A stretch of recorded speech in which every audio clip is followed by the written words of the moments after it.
How's it going, everyone? Welcome back to another episode of the Just North of Hell podcast. I'm your host, Mark Thomas, and this episode 31, and obviously in a different space. We're using Discord, but today we're being joined by two guests, um, Mr. Jordan and also Jake Guy. So welcome to the podcast.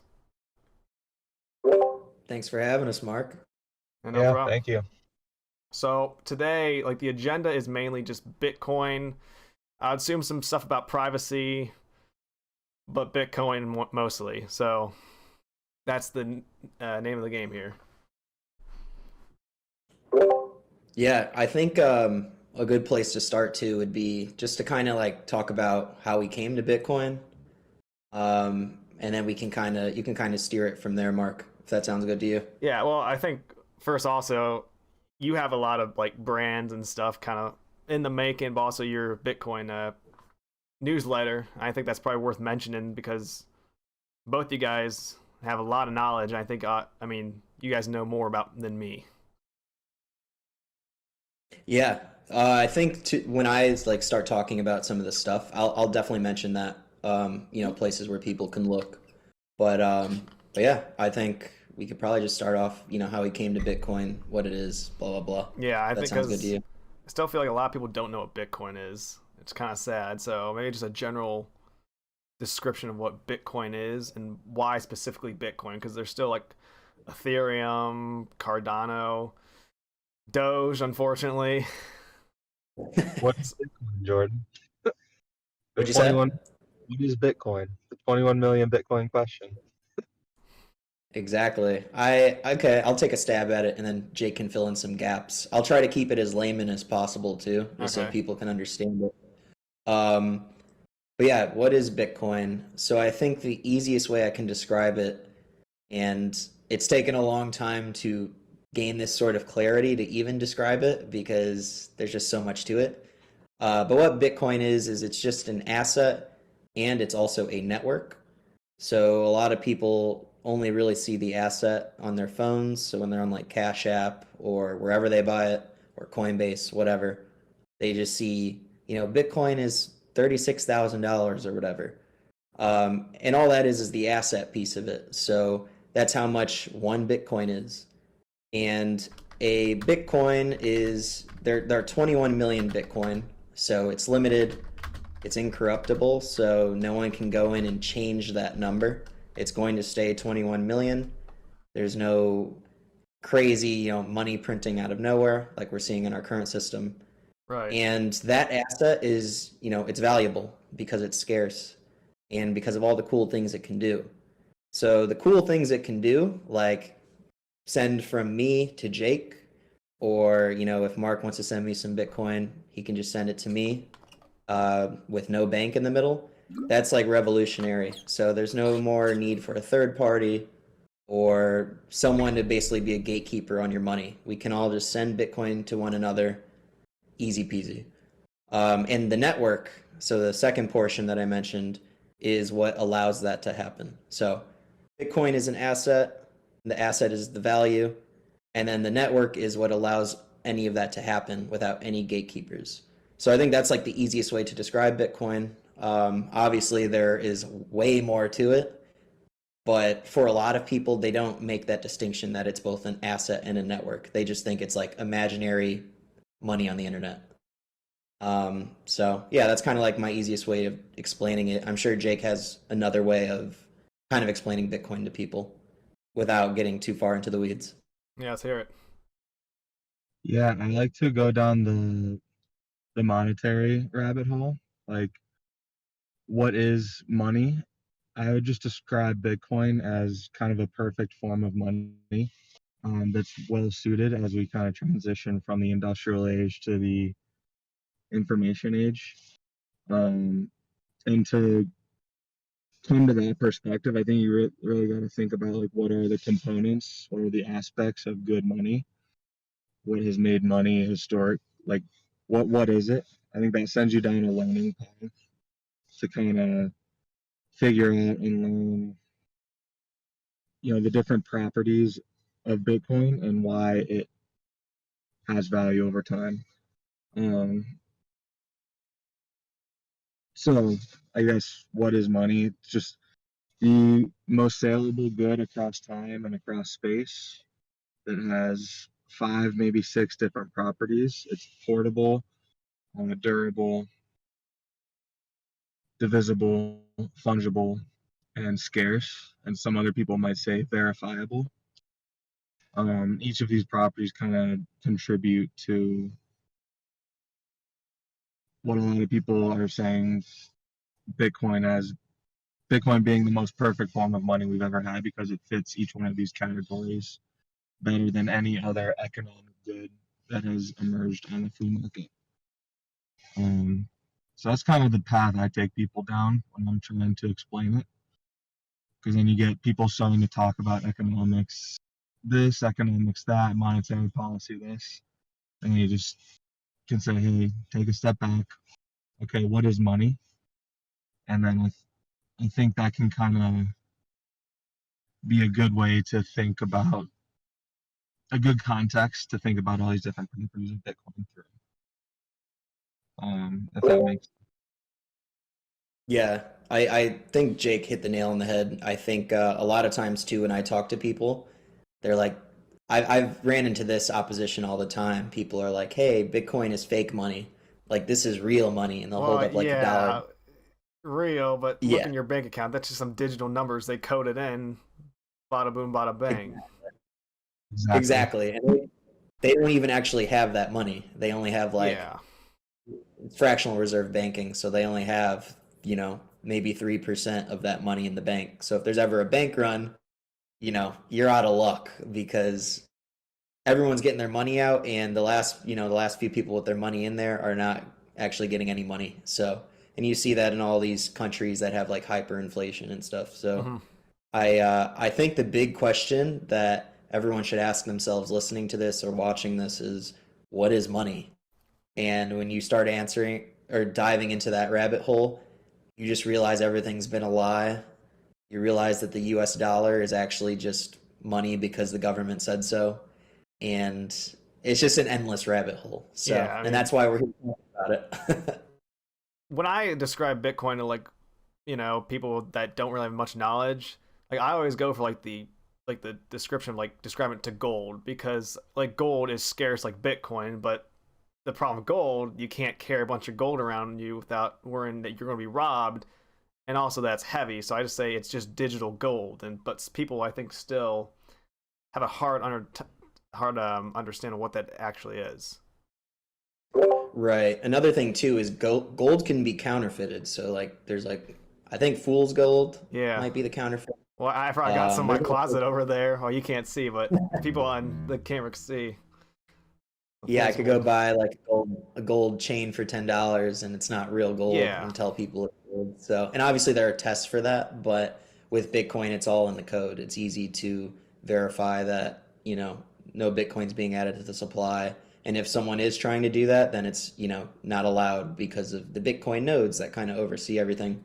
So, so yeah, I think that's also an awesome approach, Mark. It's probably the most relatable one, honestly, just because Yeah. people know what gold is. So, and to take it one step further, it's like once you actually get people to just download a Bitcoin wallet and send Bitcoin back and forth, even if it's just like $5 worth or, 10,000 sats, which are, there's 100 million sats in a Bitcoin. Um, and it makes it even easier. So really getting them to just start using the technology instead of just explaining it really helps. I think another thing people like struggle to understand is like I tell them there's only a limited amount of Bitcoin. And I think that causes a lot of trust issues because it's digital, but like our money, it's digital. I mean, I guess how should people trust that actually that's never going to be exploited and that there will never be more than 21 Bitcoin, 21 million Bitcoin?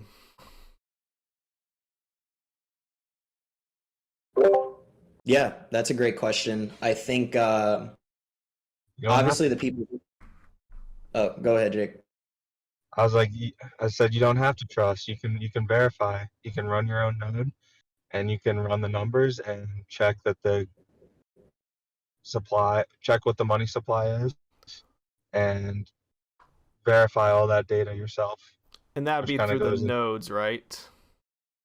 Yeah, and that's kind of one of the big differences between Bitcoin and, you know, other cryptocurrencies, quote unquote cryptocurrencies, or the monetary systems we have today, is because you can run your own node, you have your own copy of the ledger, and you're playing by your own rules essentially. Um, so you don't have to trust any.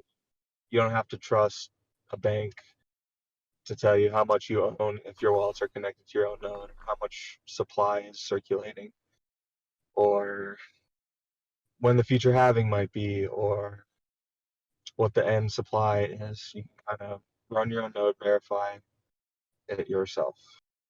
So is the node kind of like in a nutshell, maybe like a financial advisor, but you're for yourself? I don't know. That's the one thing I kind of even myself struggle to understand. I feel like people who are trying to get into it, maybe they have some Bitcoin, they might hear stuff about nodes. They might be like, well, what the hell's this? Yeah, Jake, if you don't mind, just take a step back and just define what a node is. You might be better equipped to answer that question than I am. I would just say it's All right.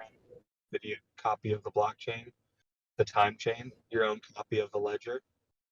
So you don't have to trust anyone else.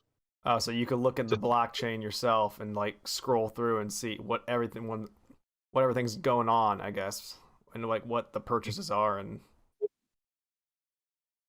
you can look at your own data from your own node, which is synced up with all the other nodes that are running Bitcoin Core software. And it's kind of your own source of truth. I'm hands gotcha. off, Jordan. You've actually dug Yeah. into that quite a bit and written. Yeah, so I think Jake hit the nail on the head. I guess my definition of a node is it basically has every single thing that has happened on the Bitcoin network, your own node also has. It's in a complete copy of the Bitcoin network or the blockchain, or if you prefer, the time chain, which is another term used for blockchain. Mhm. It has a complete copy, which then, if you have a complete copy of the Bitcoin network at your disposal, you can link your wallet to it, and then that keeps your wallet information safe. You can use the node to verify how much Bitcoin is in the network. So I could just run a simple command on my node. I can audit the monetary supply, which is Bitcoin. So I could, if I ran it right now, I would see that there's approximately 19 million Bitcoin in circulation. If I saw that there was like 23 million, then I'd be like, holy crap, the 21 million got violated. But that doesn't happen because nodes Yeah. also have a protocol on them.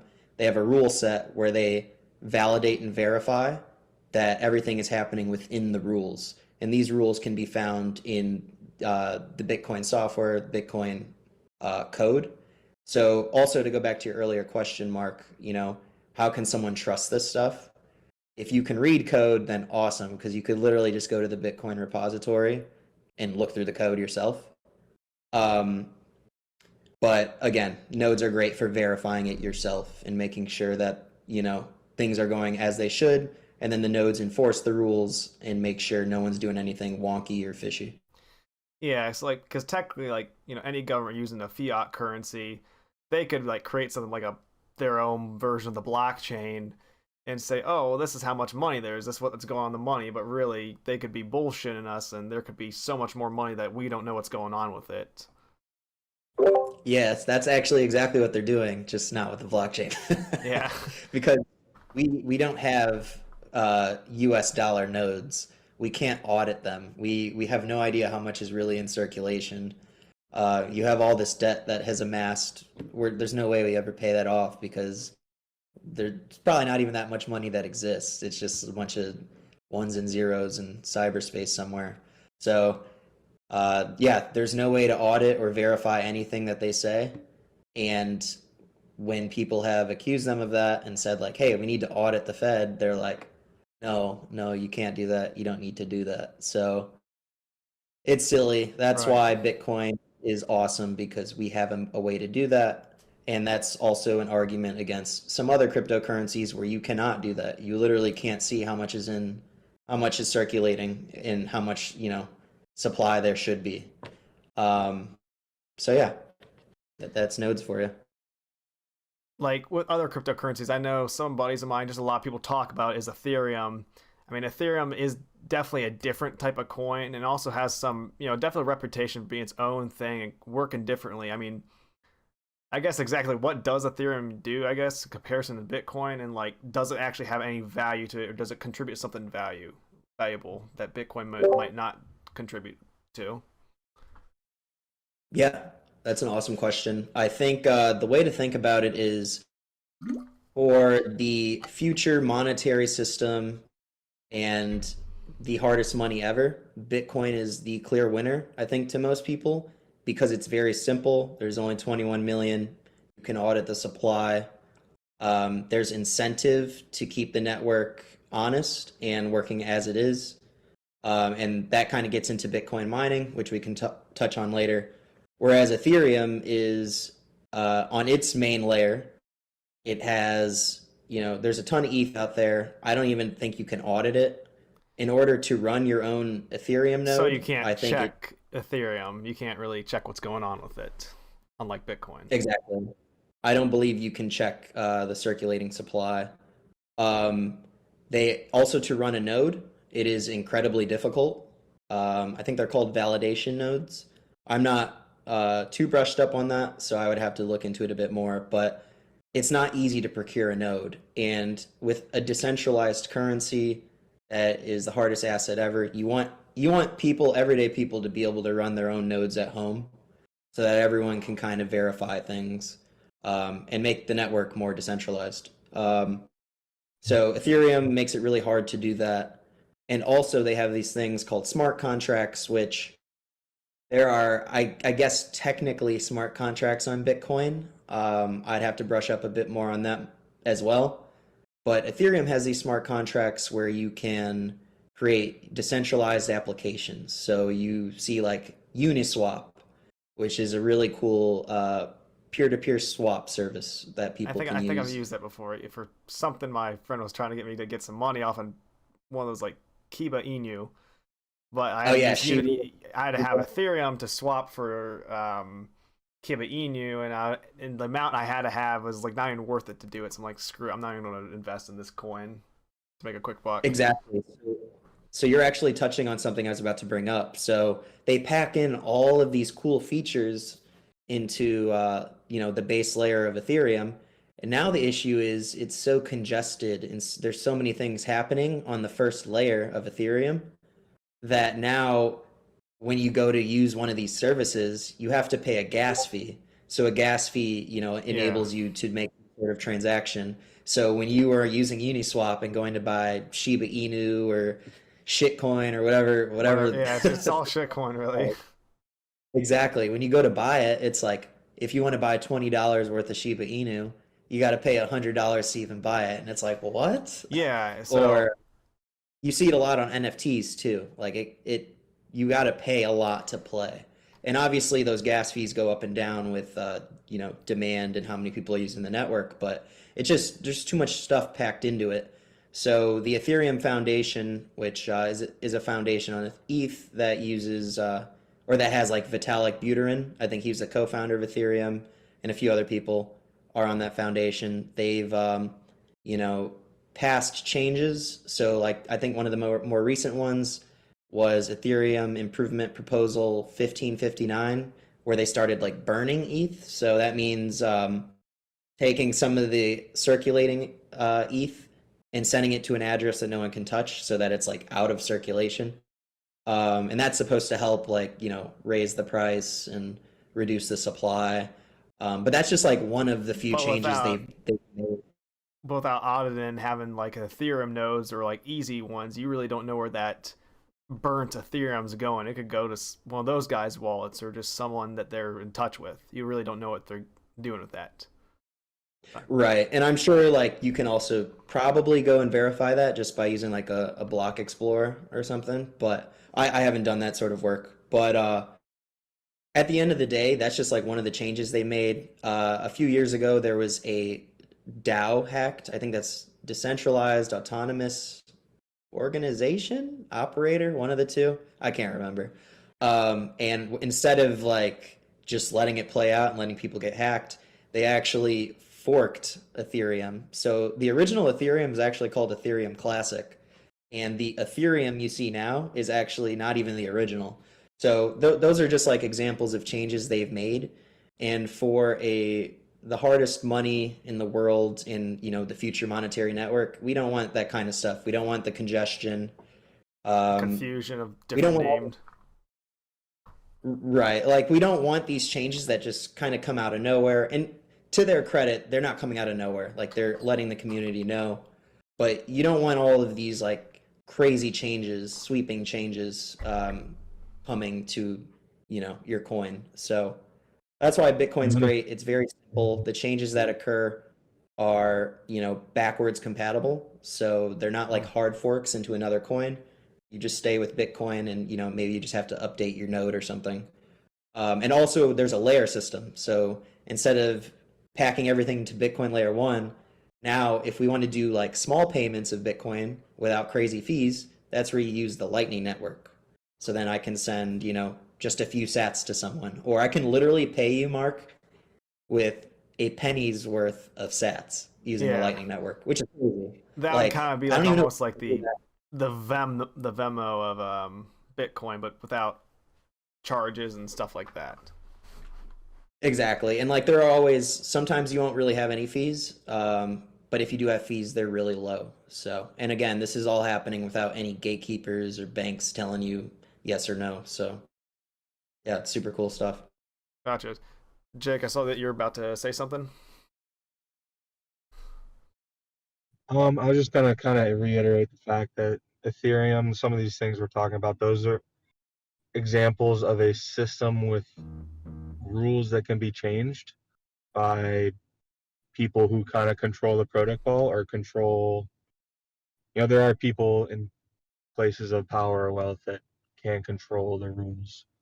Whereas where Bitcoin is decentralized and no one can change those rules. And that's one of the major components of Bitcoin is kind of one of the first decentralized systems that has kind of ever existed. And that Mm-hmm. kind of makes it fair, open for everyone. You know, you don't down the line have anyone changing the rules to say, hey, you can't access your money based on data point X, Y, and Z. It's kind of open to anyone to run their own software, receive, send, and hold kind of an app that they either built or some other type of open source software project where they're able to verify the code themselves, which is really what makes it innovative in itself, especially in kind of third world countries. Yeah. Yeah, I People think oh, go ahead, Jake. where people have historically been taken advantage of by people in power. Rules are just changed on them in order to like gain control over a region or some form of monetary imperialism, like that Alex Gladstein talks a lot about. Yeah, I was gonna say, like, I remember in an economics class, my professor, I think he had dollar bills from, oh man, all these African countries. Maybe I can't remember which one, but like it's like a $10 million bill because like Zimbabwe. yeah, it's Zimbabwe. And it's just like you look at that and it's just like, well, there's an obvious solution to this, and it's Bitcoin and trustworthy Well, government exactly. officials as well to implement that. Yeah, so that's the Exactly. result from printing money until it's worthless. It's not like every year a cheeseburger is getting more valuable. It's every year the purchasing power of the dollar or whatever your monetary unit that you choose to use, it's getting weaker over time because those people that control the rules of that system are manipulating the denominator and impacting the scarcity of that asset, which is what makes Bitcoin really innovative. Is it's the first asset to ever exist where no matter how high demand gets, no one can change the supply. Like it's just fixed. It's impossible to change, which over time leads to number go up forever until it turns into a deflationary economy, turns the world into a deflationary system rather than an inflationary system. Yeah. I'll stop there. There's a lot. Yeah, one other thing I wanted to add in too was with Bitcoin, the creator was Satoshi Nakamoto, who is could be a guy, could be a girl, could be a group of people. No one knows because Satoshi just vanished off the face of the earth and was very private. So literally no one knows who this person or people is or are.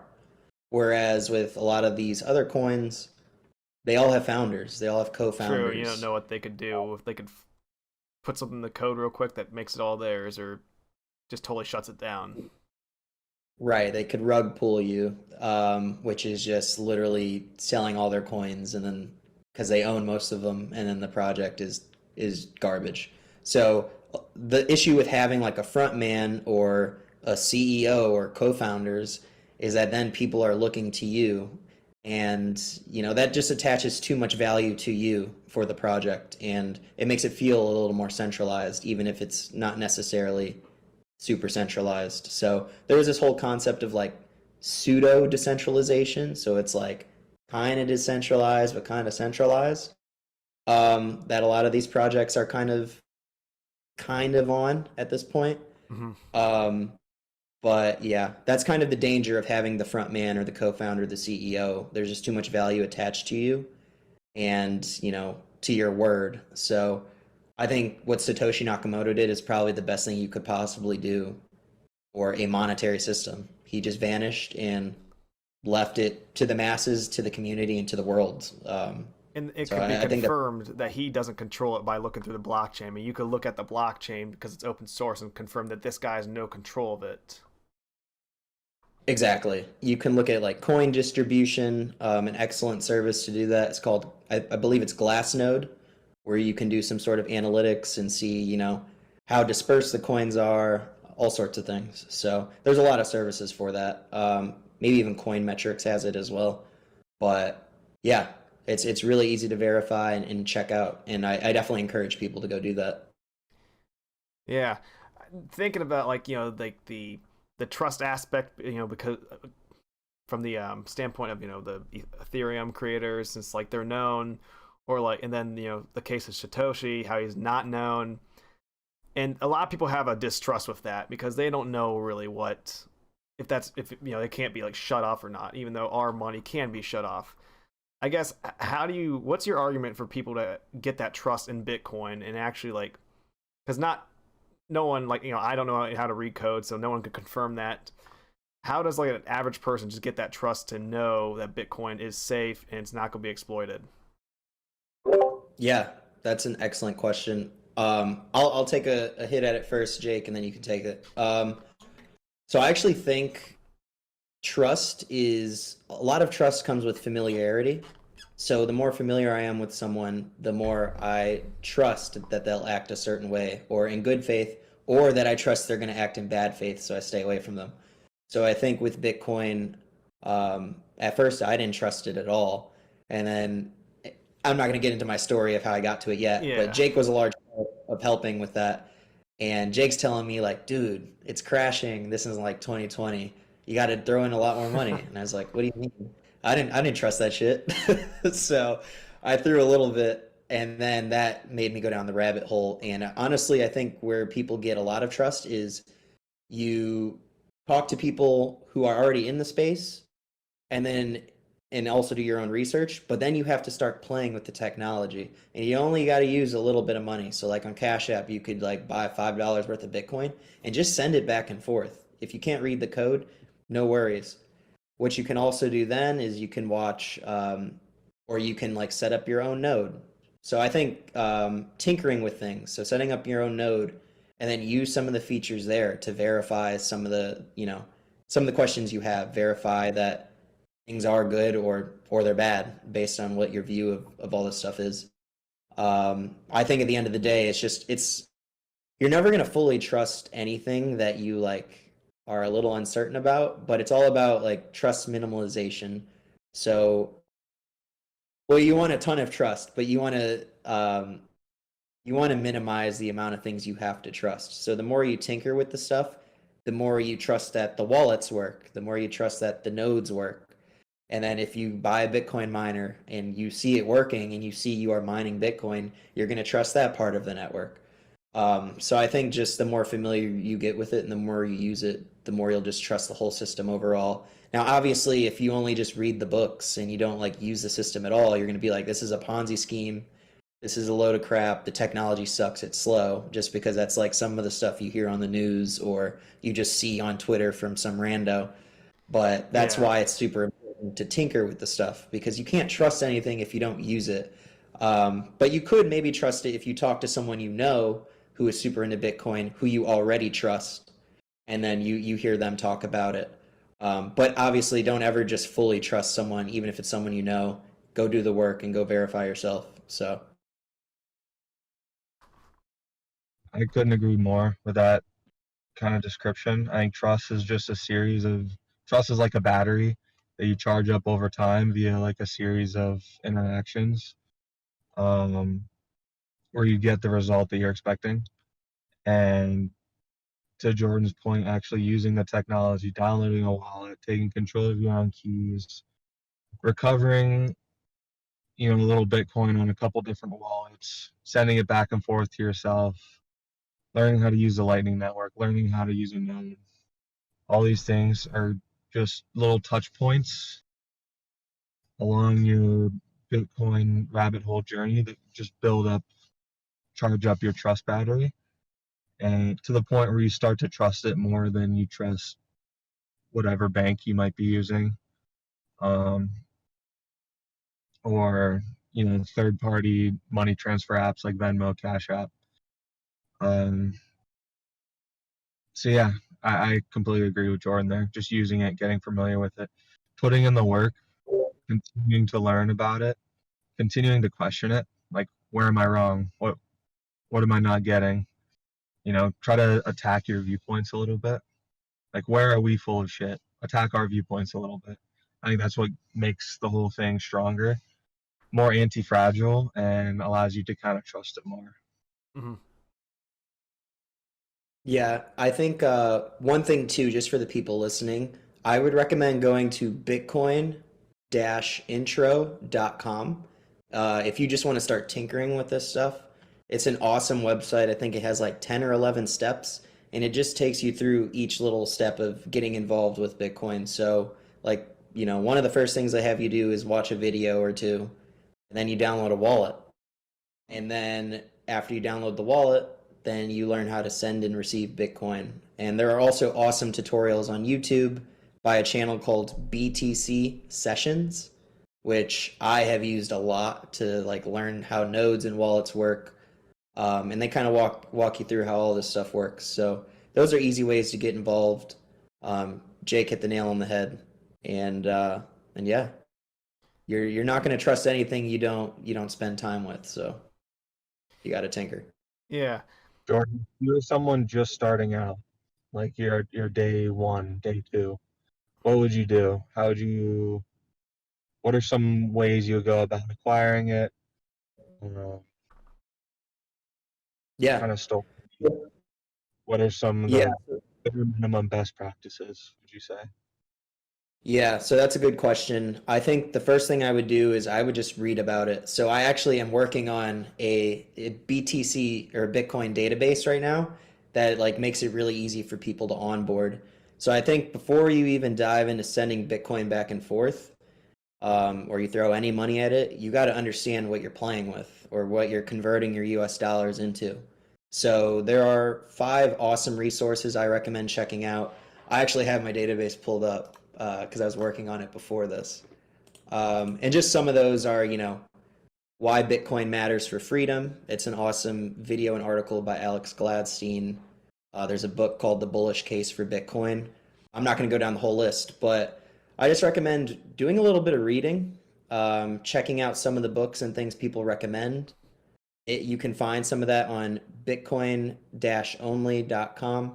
They have podcasts, all sorts of stuff. I would spend just like the first day just learning, the second day learning, and then the third day, what I would do is go to bitcoin-intro.com.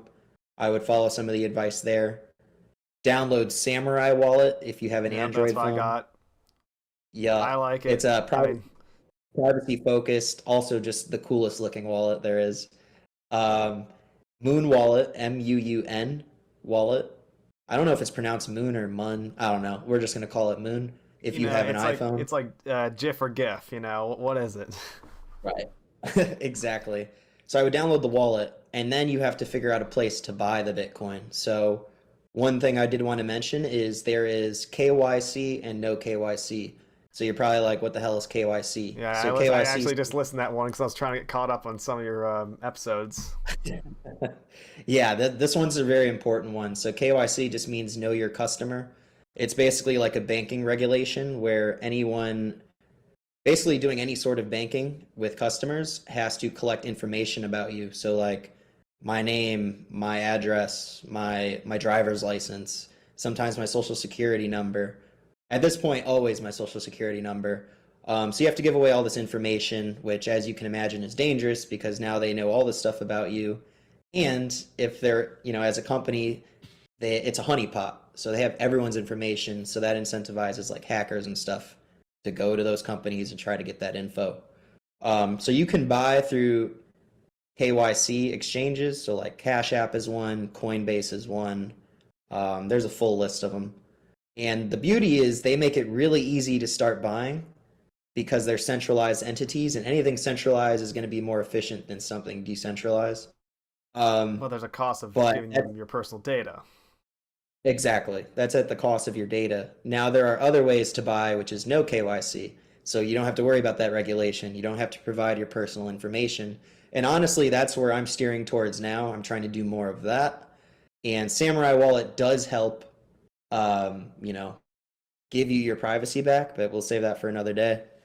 But some of those ways are doing Bitcoin mining, so getting your Bitcoin from the source. Or you could go to a coin flip ATM. So some of you people listening maybe have seen these ATMs in like Walmart or something where you can buy Bitcoin. And you can use a website called textverified.com. So you just give the ATM like a fake phone number and not your own phone number. And now you got Bitcoin without giving any of your info.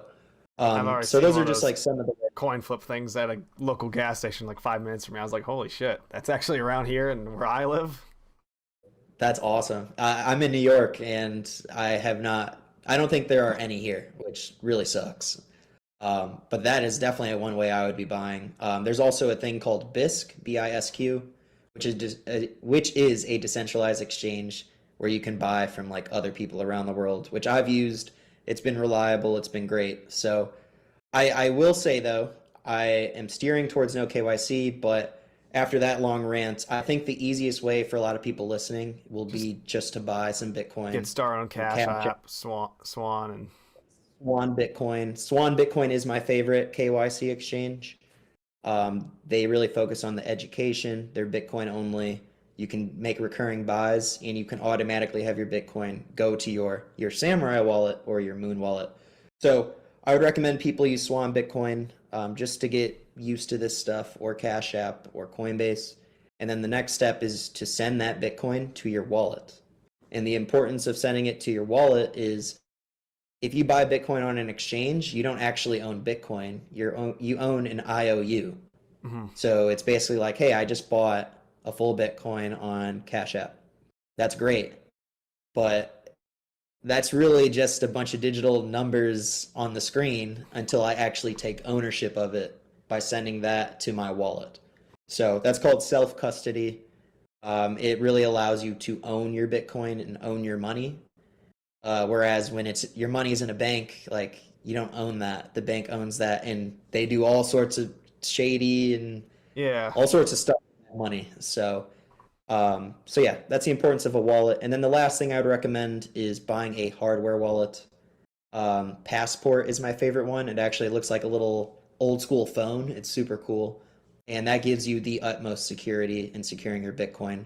But those are kind of the steps I would recommend for someone. Obviously, that was a lot. The simplest thing you could do is after you take a few days to learn, and obviously learning about Bitcoin, Jake and I have probably put in thousands of hours, and we're nowhere near the end of the rabbit hole. I don't know if the rabbit hole ever actually ends. Um, but yeah, I Backtrack. would just. What'd you Just say? sorry to cut you off, Jordan. But with Passport Wallet, that's what's called an air-gapped cold wallet. You need to pair it with a desktop wallet, a wallet you could download on your desktop or your laptop. One that I really like is Sparrow. Sparrow Wallet. It has a lot of built-in privacy tools similar to Samurai Wallet, and it's kind of maybe the new kid on the block when it comes to just building out new features and being a rock solid desktop wallet, and Spectre Wallet as well. Um, in case anyone goes to buy a Passport, not knowing what they're buying, you need to pair it with a desktop wallet, and those are two good ones. Yeah, I love Sparrow Wallet. I've been using that a lot to pair with my Passport hardware wallet. Um, but I kind of went on a rant, kind of said a few too many things. I think for people who are just getting into this, learn about it first. I recommend taking a week or two. It realistically will take longer than that for you to really understand what the heck's going on. But just take that time to learn. Then you can get on Cash App or Coinbase or Swan Bitcoin, whatever. Buy just $10 worth and send it to either Moon Wallet if you have the iPhone or Samurai Wallet if you have an Android, just to see how it works. And then continue learning. And once you're comfortable, buy a hardware wallet and move. Once you buy more Bitcoin, move it there. So that's what I would recommend. Yeah, Yeah, everyone in the world is going to learn eventually. So you might as well start now. And I tell my friends and family can buy it now or work for it later. Like that's kind of how this works. We still have the opportunity to buy it prior to hyper Bitcoinization, which is a theoretical phenomenon where everyone wakes up and decides, hey, I'm going to go to work and try to work for Bitcoin instead of dollars. And everyone who has Bitcoin is not willing to sell it for dollars. So you either have to mine it or work for it or steal it, which is why good OPSEC, operational security, is important. Yeah, and at that point too, we'll be buying food with Bitcoin. Like Bitcoin will be the unit of account. So I might go buy an apple for 100 sats or something. Much like we do with, just swiping our credit cards nowadays, it'll just be with Bitcoin instead of US dollars. right. I think an interesting thing I've heard Jake talk about, and you're talking about like deflation. Like it's the whole idea of deflation. Some things like legit becoming free, like food, water. I mean, just basic stuff. While we could put more money towards more valuable things that actually hold value, because apples are like whatever. They're not worth $1.39 a pound at Giant Eagle in reality. Let's be real. Exactly. It'll drive down prices for a lot of the stuff that we want nowadays. Um, and it'll be really easy to do it. And at the same time, I know one critique people have nowadays is like, oh, it's not easy to send Bitcoin, and I got to pull up a QR code and copy your Bitcoin address and all that stuff. Like this technology is 13 years old. Like this stuff is, and it's insane how quickly it's growing. Like Jake, Jake and I always talk about all the stuff going on Twitter because every day there's something new out or some really cool project or someone's building a vending machine where you can buy like stuff with Bitcoin. So this stuff's all new. Money takes time to be adopted, and this is just part of the curve. So, to those people who are like, oh, it's so, it's such a horrible user experience and all that. Like, if you looked back 5 years ago, you'd be like, holy crap, this thing is 10 times better than it was then. And it's only getting better with the more people who join in and contribute. So, Yeah, I mean, electricity was hard when it first started getting rolled out. So Look at the internet. No one really believed in the internet first, and now the internet's everything. exactly. With going along the deflation thing, something that I've always thought of is like, okay, so like food and just basic necessities go down in price like big time with Bitcoin because we don't have to spend as much money, because inflation's not really a thing with Bitcoin. The problem I thought about that, what would be the argument, like, because farmers will obviously not be making as much money, but obviously the demand for milk, computers, chocolate, apples, just you name it, basic stuff will still always be at a high, but it'll still be at the same. But in their argument, how would they make money? Will they make less money with Bitcoin? These farmers or just these basic necessity people, or they actually end up being fine? Oh boy, that's a whole nother rabbit hole. So there's this guy named Untapped Growth. Jake probably knows more about him than me, but I think he's like a farmer who's basically trying to create local communities and bring farmers together and do like regenerative farming and really take back the food and how we farm and take back the land and create good soil, all on a Bitcoin standard. Because right now, and there's another guy named Texas Slim who's in Texas and trying to create like communities around meat and beef and trying to take that back and also help with the regenerative farming and all that sort of stuff and make the soil good. So I actually think Bitcoin will make their lives 10 times easier. They're going to get a lot more buy-in.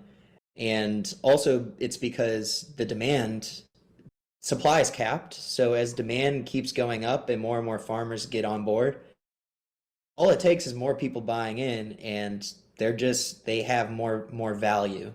They have like their Bitcoin is worth more. And that's why it's so deflationary, because now like instead of that apple being 100 sats, maybe it's like 50 sats. And that's just, with demand and as it gets adopted more. But also, and this is another thing I wanted to touch on, about self-sovereignty, which is basically just like taking full ownership of your life and being less dependent on society and institutions and other people. Bitcoin really makes you want to be self-sovereign because it makes you take responsibility of your money. And when you start taking responsibility of your things, it's contagious. It makes you want to be responsible everywhere. So I also think that the more people want to be more responsible for their food and for their land, the more they're going to go to these farmers and try to learn from them. So that makes the farmers much more valuable and really puts them on a pedestal. So I think a Bitcoin standard is like the best thing that could happen to farmers and people with, trade skills and hard workers. So, and it really boosts like local economies and really helps local areas rather than like big industries. And it really feeds into the statement of local equals global. Exactly. And one of the words thrown around a lot of times when people talk about the Bitcoin standard are citadels. So like, potentially there could be a ton of these local economies. And then those local economies in and of themselves, or towns or villages, could just be a citadel. And there's all these different citadels all across the US. And then these citadels, have their own trade going back and forth. So there's all sorts of articles and stuff talking about that. But yeah, Jake, what's your 2 sats on this?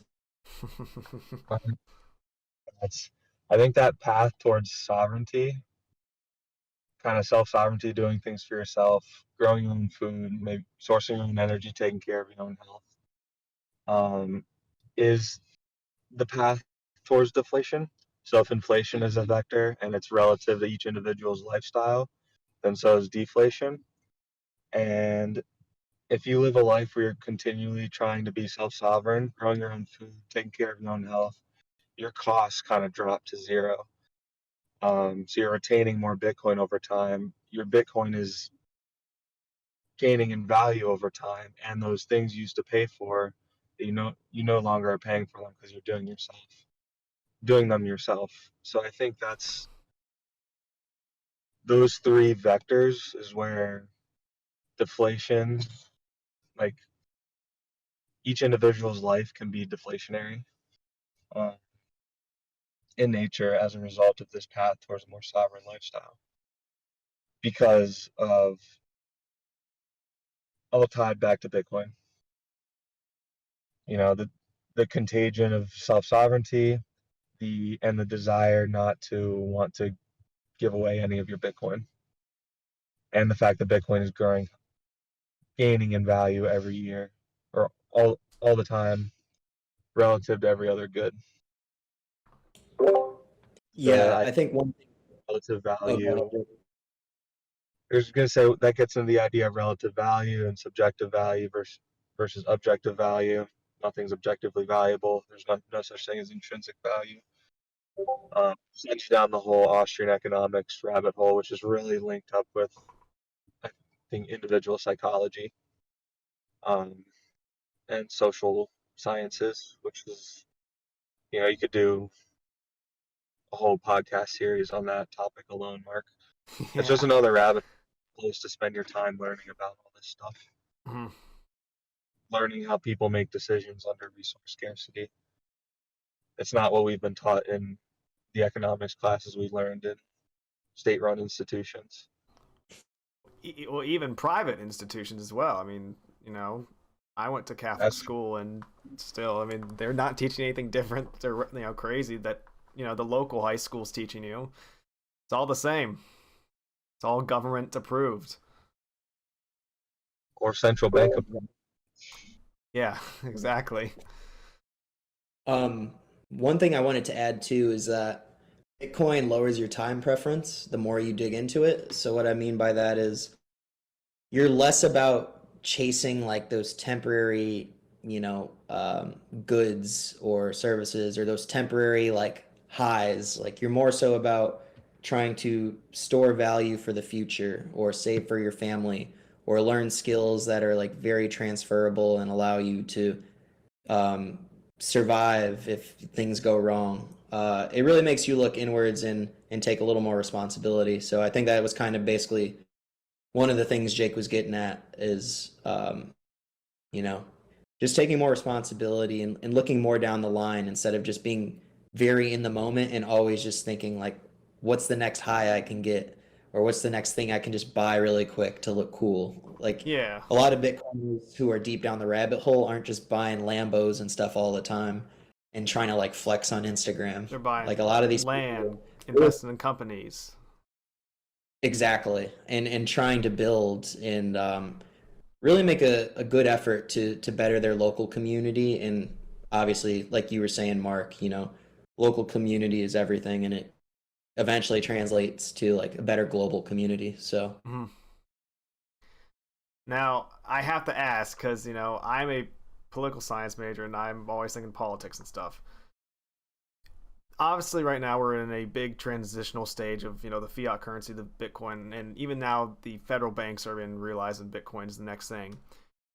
How do you think the U.S., because obviously we're going to lead in this revolution, how does the U.S. look if we adopt Bitcoin and like specifically like funding government projects, like big stuff like the military or NASA, stuff that actually is going to matter for the survival of human race and just protecting our own state sovereignty, especially with the fact that there's a limited amount of Bitcoin, because it's not like the government can just print unlimited money to fund like the next big NASA trip to Mars. Well, Bitcoin, there's a limited amount, and obviously you can't buy, as much steel, maybe hypothetically, from what I think. So that's kind of a lot right there, but yeah. So are you more so looking for like what's the political climate going to look like in the U.S. as Bitcoin becomes yeah, or more like how prevalent? will big things be funded more? Because obviously the U.S. won't have as much spending power because it's a limited currency, and they can't just like, oh well, we need, I don't know, $700 billion for this next rocket. Well, we don't have enough. Let's just print some more money out and we'll get there. While Bitcoin, we'll have to like invest in it or in a rocket program, have citizens invest in it or whatever. I mean, I really don't. It's not the greatest question, but like it's maybe not the greatest worded question. No, I think it's a great question. Go ahead, Jake. I say it's an important one. I think probably plays out on multiple fronts. I think the U.S. definitely needs a strategic reserve in Bitcoin just for military purposes, Mm-hmm. national security purposes. But then more importantly, I think it's at the individual level and at the local level. like kind of a bottoms up type deal where you have individuals purchasing Bitcoin, learning how to use it, getting it circulating through local communities, and then maybe the properties of Bitcoin allow you to form societies where you don't need to have any type of tax burden. That's something El Salvador is playing with.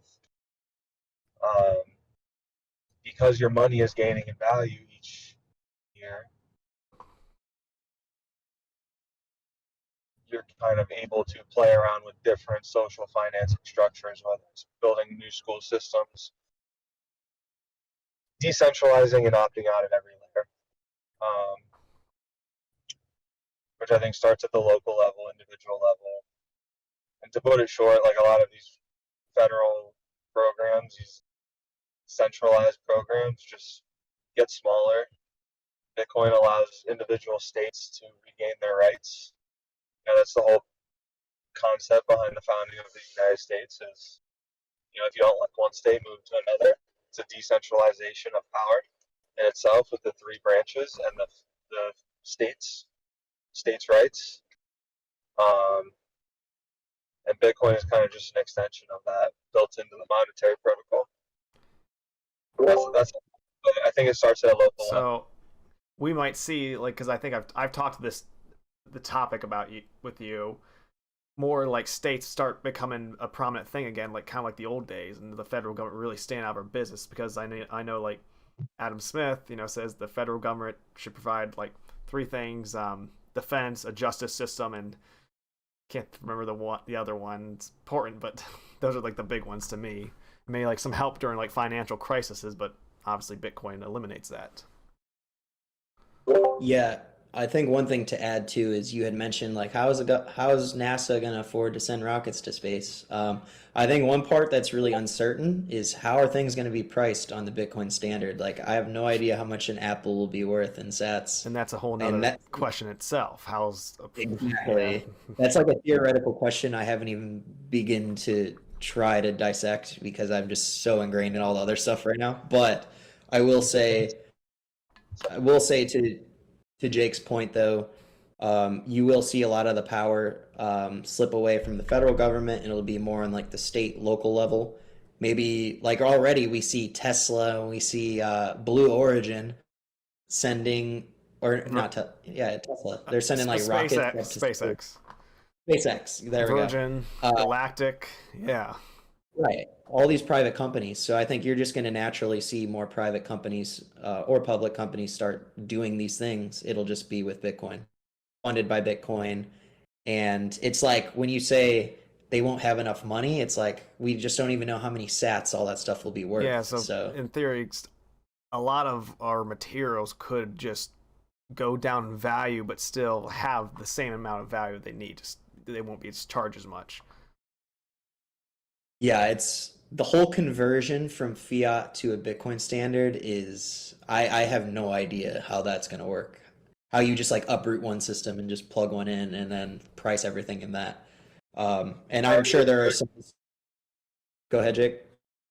I said, how are your negotiating skills? How badly does whoever's trying to sell you shit want sats? How low are they willing to go?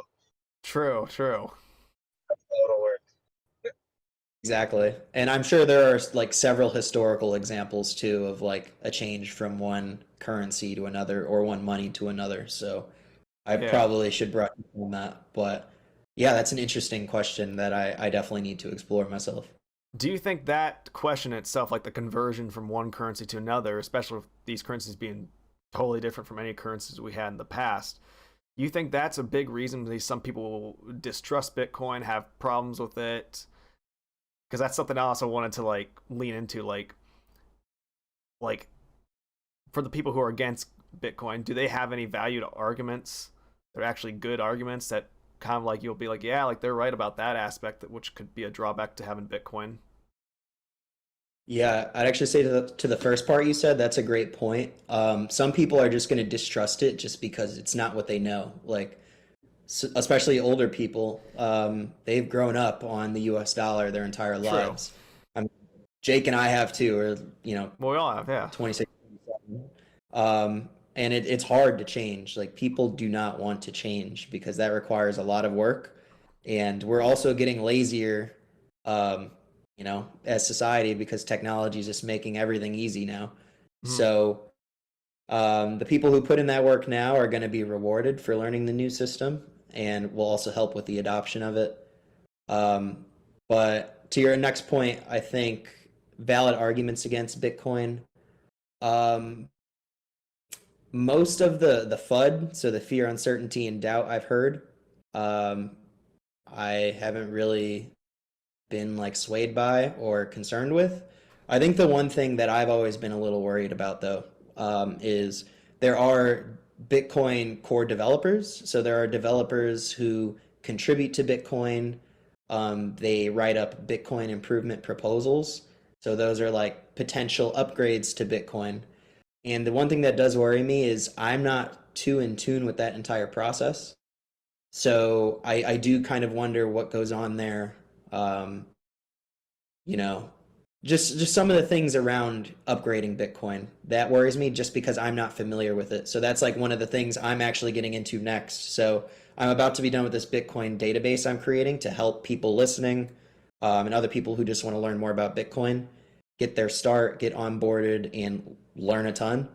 Once I'm done with that, I'm going to move on to learning how to program Bitcoin. So I got like a full book by this guy, Jimmy Song, who's an awesome mentor and teacher to a lot of people on all things Bitcoin.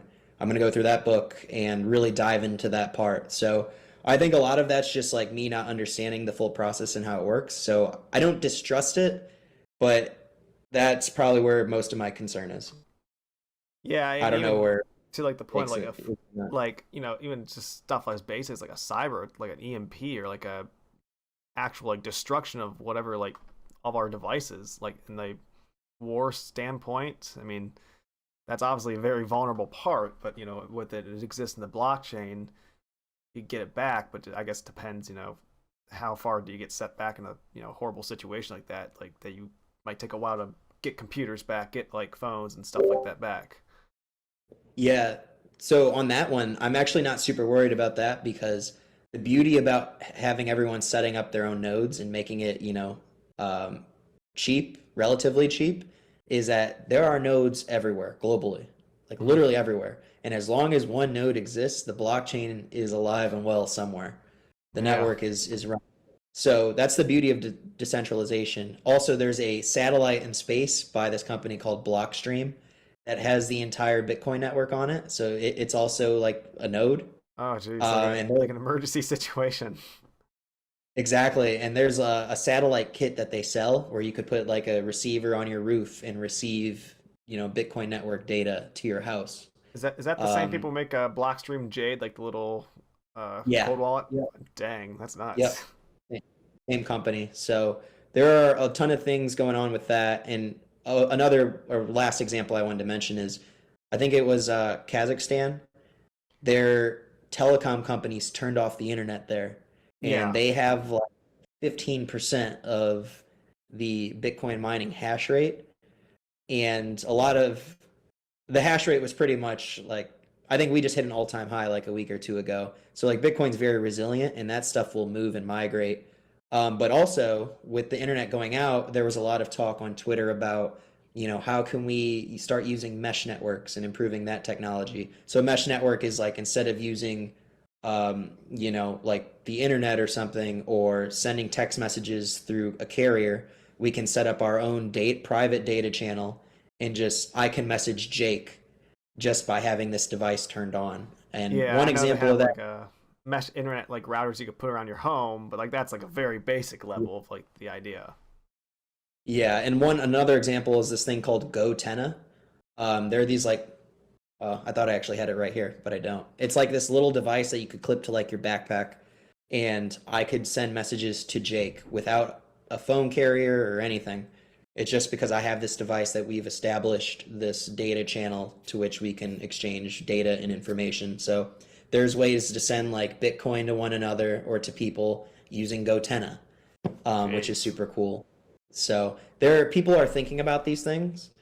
Obviously, if for some reason there's an EMP that goes off or EMPs that go off across the entire world and the satellite gets, blown to hell, then I think we just have a lot bigger problems. Yeah, I mean, you But better hope there's like some island out in the Pacific that has a node or two. Some, rich guy had made it, and maybe he'll be like the last hope.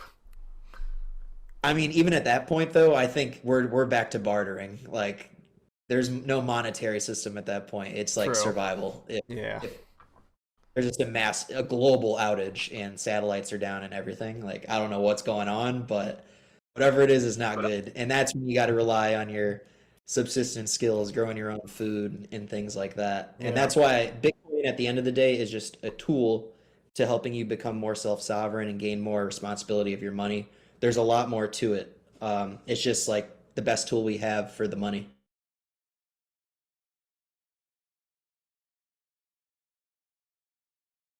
Jake, were you gonna say something? Yeah, I don't know if you have something to add. Can you hear me? Yeah. It's just information. It's just numbers and letters. I'd be willing to bet someone out there has printed out the entire blockchain, and if every single device or every single node does go down, you just restart it at whatever block the whole entire network went down, like the longest proof of work chain. Maybe gets manually typed in or something. That's a crazy thought, but I think humans are pretty good at preserving information over time. Look at the Bible, look at the Constitution, look at other religious text documents. Because Bitcoin is only information, like it's pretty resilient. It makes it pretty durable, and that also makes it even more important for someone to control their keys, because that information, the 12 words or the 24 words in your seed phrase, that information is your Bitcoin, and that can, I'd argue information is the most durable good on the planet. That was a little bit of a rantle, but a point I wanted to get across. Yeah. It's important to memorize 12 words. Like, even if every device goes off for some reason, if you have your 12 words, if the Bitcoin network gets jump started again, like, you'll be able to access your funds on the new network on the longest proof of work chain. One more thing to add too is those 12 or 24 words Jake is talking about. When you set up a Bitcoin wallet, so like Samurai Wallet, for instance, you are given 12 to 24 words. I think Samurai Wallet's 12. You're given 12 words, and those 12 words you never show anybody. They are your way to gain access to your Bitcoin in case you lose Samurai Wallet. They don't touch a camera. They don't get screenshotted. Those get written down on pen and paper. They don't get uttered into by your voice. Like, assume everyone's watching and everyone's listening when you get those 12 words and when you're handling those 12 words. Because if anyone has those 12 words, they have your entire life savings. Yeah. Exactly. And one more thing too, like pen and paper is great at first, but then the next step is to, engrave that in steel. And yeah, I need to do that still. Yeah, actually I do too. I have like all these different methods of doing it, and I just have not done it. So it's really not good. So you want to put it on steel too for the people listening, just because it's more durable. It can survive a flood. It can survive a fire. You want that information to be durable, but hidden away. No one should know that besides you. And ultimately, last step, just remember the words as well, because that's never going to go away unless something bad happens to you or you just die. Exactly. And I think also just keep it simple. Like, there are all sorts of different ways to secure your words and your information, or to secure your Bitcoin. Like, there's something called multi-sig, which just means multi-signature, where you could have, 3 wallets and you need 2 out of the 3 to access or send funds to someone else. And, that gets a little more advanced and complicated. So for people listening, just have the one wallet with your 12 to 24 words. keep it simple for now. This technology is going to improve and there'll be easier ways to do this, but for now, just make sure you keep those words safe and put them on something durable. So if anything happens, they don't just get burned away. I mean, it would suck to have a piece of paper with your life savings just get burned away. Yeah. Or Because not of knowing your some, social like, security and that getting burnt somehow. Right, Yes. exactly. But they can always look that up. The BMV or whoever. Just scan your license. Exactly. Yeah, just when you're just kind of a random note, just when you were talking about like a lot of these older people not knowing about Bitcoin, I was actually downstairs. My dad was watching Dr. Phil, and he actually had an episode dedicated to Bitcoin. I think he had like a person on the anti-Bitcoin side and a person who's pro Bitcoin, and asked him, well, like how old was the guy who was anti-Bitcoin? He's like, older, probably in his later 60s. I'm like, well, yeah, when you got a lot of like the Warren Buffett and those type of people telling you no Bitcoin, they just want to hold on to their rich value of the fiat currency. Exactly. I mean, Bitcoin is taking away from them. And actually, a funny story is I was home for Thanksgiving in Illinois, and I was hanging out with my girlfriend's dad and then some of her, the rest of her family. And they were like, oh, tell us about this Bitcoin thing. So we're talking through it. And what was funny is that they actually really like Bitcoin because they've lived through so much, crap from the government and, Mm-hmm. you know, certain monetary things have happened to them that they really didn't like. And they're like, this is BS. And the more we just talked about Bitcoin, the more they were like, holy crap, that makes a lot of sense. And that would solve a lot of my issues. So it's kind of cool to see how people react to it. And I didn't really have to say much other than like what Bitcoin is, how it works, and then why I bought some. And they were like, sold. How do I buy some? Well, yeah, And like, I'm not some evangelist. I'm just literally talking about how it works and why I got it. And they're like, holy crap. well, that's the great thing about Bitcoin. It could really like be something like almost like a miracle for some people who have been through like financial hardships or like been hit by poverty or just in third world countries. Like it's an actual like it's not like with the US dollar that's like all the way up here in value and their currency's here. No, Bitcoin just here and it's always there. It can only go up.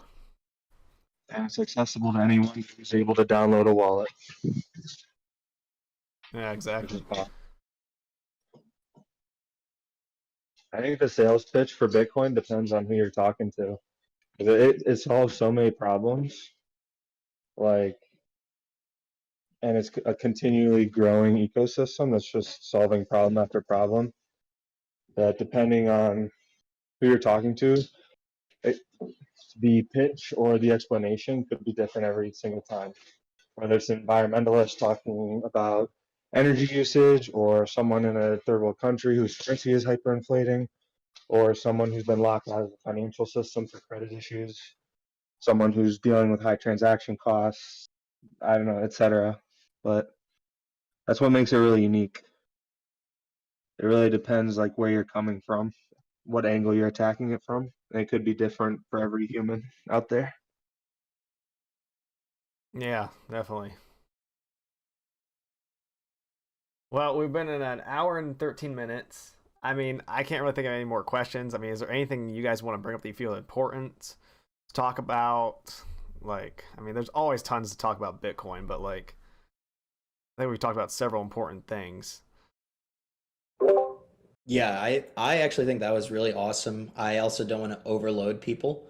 I guess the last thing I did want to mention is, at the end of the day, Bitcoin is probably our best tool to take back, our monetary wealth and wealth for, our families down the line and future generations. But it is only a tool, and this is kind of like where I'm at now. At the end of the day, it's also important to learn how to take back that wealth in your health, in growing food and things of that sort. So, you know, learn about Bitcoin first. I think learning about money really influences everything Hmm. because money literally touches everything we do. And then start thinking in a low time preference. way. So think about the future. Don't think about all these short-term things. And when you think about the future, you think about your health, who you're going to be, where you're going to be. You think about how to grow food, how you're going to survive, especially in these crazy times. Like even with politics and stuff, things are changing every other day. No one knows where to live anymore. No one knows where to go. No Exactly. one can buy a house because mortgages are insanely expensive. So that's why it's important to learn about real estate. Learn how to maybe build your own home or a cabin in the woods.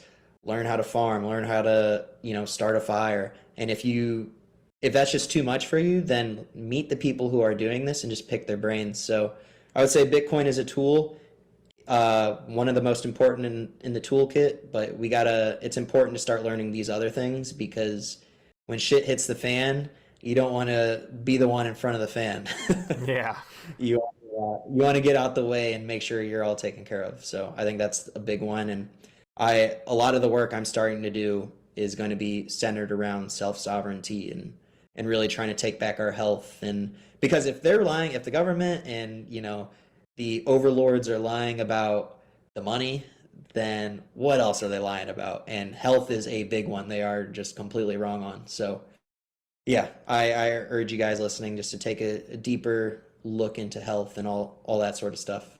Well, I mean, especially just after COVID, I mean, just knowing how like unhealthy Americans are, it's sickening because we're the best country that has all the technology to do that, and but lo and behold, a lot of Americans are just have horrible health. Exactly. And I mean, as people, we're just getting sicker and sicker each generation. Whereas if you look back in 1900s, even late 1900s, a lot of people were very fit, and it was like weird to see someone who was obese. And Yeah, and and nowadays, usually they're that's more of the rich. norm. Exactly. So it's you know, I that's where I'm going, and I think a lot of people should go there, and I think a lot of people are starting to become more self-sovereign. I see it all over Twitter and just all over. I don't use TikTok. I see that because my girlfriend Don't. sends me I mean, links. I'm thankfully not that attached to it, but I can see how it's addicting. Yeah, and there's just a lot of more people kind of waking up to the whole self-sovereignty idea. So Yeah, I think it's gonna be very important, especially what's going on here, especially with a lot of ideas of authoritarianism and socialist ideas. I mean, I that's a whole different thing, but like a lot of just not making your own It's all the decisions. it's all the same conversation. Like the socialism, totalitarianism, collectivism. That's the antithesis to what we're talking about here, which is sovereignism, individualism, private property rights.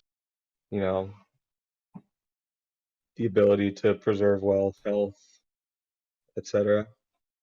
Um, when you take a big step back, I think that's what it really boils down to a little bit. But to Jordan's point, what else can you do other than take responsibility for yourself, work hard, maintain humility, and be able to learn new things, keep things simple, take privacy seriously, maybe try to move away from big tech. Jordan's newsletter has a lot of really good content about how you can do that in different areas of your life. Um, yeah, I don't know. That's kind of a similar path I'm on, but it Yeah, seems like the most path forward. I guess I have It's a like very optimistic because that's a really cool world once everyone gets there. I guess I have like one more question. Like I was a little reluctant to ask, but in the day, I go to Kent State, very liberal college, but in an aspect I see that a lot of people, my peers, are into is the idea of socialism and a lot of government control, and maybe the idea of Bitcoin feeds into a definitely they look at it as through a capitalist standpoint. Some people, I mean, I have a class, a lot of them view capitalism as bad and just destructive, while Bitcoin can actually be something that really does improve the lives of people in many ways that where our current fiat's not doing, and which maybe that is the thing that's causing their views. But like ultimately, I guess how do you maybe show them that Bitcoin can actually make capitalism a really good system? it's a system with rules, not rulers. I think rulers have incentives. Rulers' incentives, they're incentivized to favor themselves, to put themselves against others. That enables them to incur what's called moral hazard, where they're able to make decisions without worrying about risk, because every decision has a cost. The idea of removing moral hazard means that there's no risk, but in reality, there still is risk. There still are costs to those decisions. They're just borne by everyone except those in power or controlling the rules or changing the rules to benefit themselves. So I think that's where a system with rules, not rulers, really levels the playing field and fixes capitalism. We've never really had a true form of capitalism because we've never had a free market for money. Mm-hmm. They say capitalism is bad while tweeting and texting on their iPhones and stuff. It's kind of funny. But Bitcoin could be Yeah, I that don't know. moment where capitalism actually like shines in its true form. Yeah, I think it's a very disruptive social structure, socioeconomic. Yeah, I think the only thing I would add to that, I think Jake crushed it with that answer. The one thing I would add is, you know, after going down the Bitcoin rabbit hole, I realized how powerful incentives are. Like honestly, incentives are the source of everything. At least in human action. I mean, even with animals. So we've seen with our corporate overlords and the government, like at the end of the day, a lot of them act in their best interests, and you see like a lot of them insider trading and just getting super wealthy, and some of them are making like way more money in the stock market than people who like study this stuff for life. So, and that's because they know things and they know what's Yeah. going on and they know They have the that leg past. up. So exactly. So, at the end of the day, it's like, what are their incentives? And when you start digging into incentives, you see their incentives are to pump their own bags and, say whatever they can to stay in office.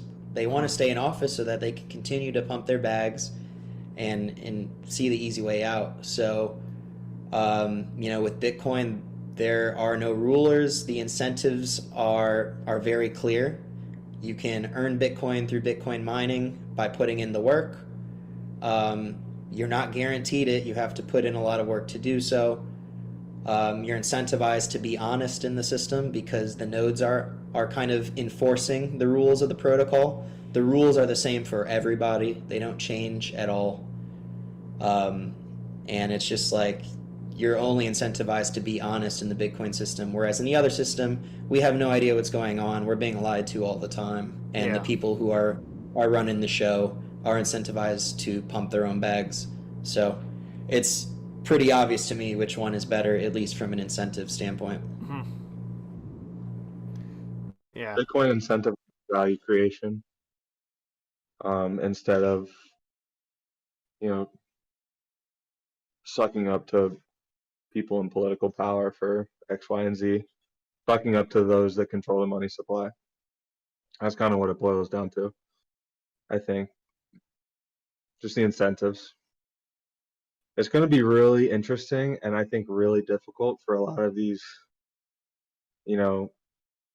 corporate company for lifers that have just kind of ridden. Career politicians. Like they don't know how to create value.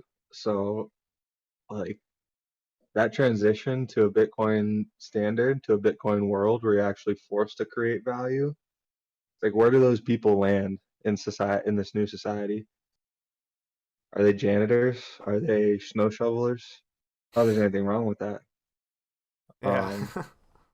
Will create a lot more value than some of these other people, but it's just interesting to think about. Yeah, one thing I'd add to that too is that's why you're seeing some politicians who are like really starting to talk a lot about Bitcoin and try to include it in a lot of their talks with Congress and things like that. Some of them I think are probably just trying to get votes and be on like the good side, the Bitcoin side of the issue, because maybe they think that's where the world is going to go. and they want those votes from the people who are getting wealthier and wealthier every year. And then some of them I do think are actually genuine and do want, what's best for us, which I think is actually moving to the Bitcoin standard. So, for instance, like Senator Cynthia Loomis from Wyoming, she's been a huge proponent of Bitcoin for a while now, and well, like I said, there are some politicians just pandering for votes, but I don't think she's one of them. So Yeah. Warren Davidson, he's a congressman in Ohio, and Senator Michael Ruley, he's another senator in Ohio. They're pretty in tune with this stuff, it seems like, at least over Twitter. I mean, they're incentivized. A good book I read at Jordan's apartment actually is Bitcoin and the American Idea, and it talks about the American case for Bitcoin as an extension of American values. And I mean, I think you'll just see politicians start to jump on that wave. Whether it's dishonest or honest intentions, I don't think it really matters. And they just might have to just jump on it because the people are just using it to some crazy level. They'll know they'll lose out in the end. Well, there's like between 40 and 50% of Americans own Bitcoin. Like that's pretty big, either directly or indirectly. Like that's it. Train's left the station. Mm-hmm. Well, I think that kind of sums up this whole entire podcast. I mean, I think it was a great, constructive conversation. Covered a lot, and I guess once again, any like final things we kind of already asked, but any like plugins do you guys want to do for yourself, or I don't know, last? Yeah, for sure. So I mentioned a few things that I was working on. Where you can find a lot of them is my website. It's just buddylasta.com. So that's BUDDYLASTA.com. It's kind of a silly website. I use just HTML and CSS to make it. And that's where I'm storing a lot of like helpful resources for you guys, some apps and places you can buy Bitcoin. And then a lot of the projects I work on, like this Bitcoin database that I'm making to help people learn more and get started, will also be on there within. Yeah, I'll put it in the description of the video, and also maybe I can put it in Spotify as well, so both listeners and also viewers can just click right to it. Awesome. Yeah, thank you. So yeah, that's where you guys can find me. I'm also on Twitter. I think it's at JLasty49. So JLASTY 49. I'll send that to you, Mark. Yeah, you can send links all through Discord, so we could do that. Awesome. Yeah, so I'll send that over. So just check the description of the podcast, and you guys can find my stuff there. And the Callus Coin is also on your buddy Lasta. Yeah, so the callouscoin.substack.com. That's my newsletter where as of last May, I started writing about Bitcoin. I also recently started writing about free open source software, so like software you can use to replace big tech apps. And the reason why you want to do that is so that you can take back your data privacy, because all these big tech apps data mine, so they like just take up all this data about you, store it in their servers. Hackers can come in and get that data. These companies can also just use that data to, give you personalized ads and use it as they want. So I don't like that. If you don't like that, check out the newsletter and you can learn more about it and find replacements for big tech. And that is on buddylasta.com.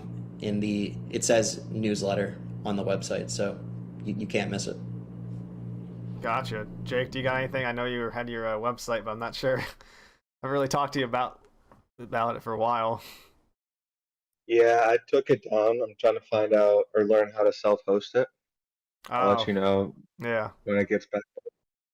Right now I've just been trying to educate kind of locally on Bitcoin and trying to convince those in my social circle to adopt some of these big tech alternatives, FOSS options. No way stacking stats. Trying to stack as many sats as possible. Preparing for weird times, that's for sure. Indeed. But I guess I would just end it with telling people to focus on privacy, keep it simple, learn a little bit every day, do the work, don't trust us, verify, etc. You get the point. Exactly. All right. Well, But yeah, that's all. go ahead. No, I just say thanks. This is a cool conversation. Oh yeah. Yeah, this was awesome. Thank you so much, Mark. I didn't You know what mean we were getting- going to exactly touch on, but this was perfect, I think. Yeah, I thought it was really constructive. I think some people are going to learn some things, but obviously they're going to have to do a lot more themselves. And yeah, once again, thanks for coming out. This is fun. Always just, welcome to come back on here. Hopefully, actually in the studio next time or somehow. And we'll figure something out maybe in the future. Awesome. Sounds good. All right. Thank you Yep. everyone for watching. I'll see you in the next one. Have yourself a fantastic day. The information or opinions expressed during the Just North of Hell podcast are solely those of the individuals involved. The primary purpose of this podcast is entertainment. As such, the Just North of Hell podcast is not responsible and does not verify any of the information contained in the podcast.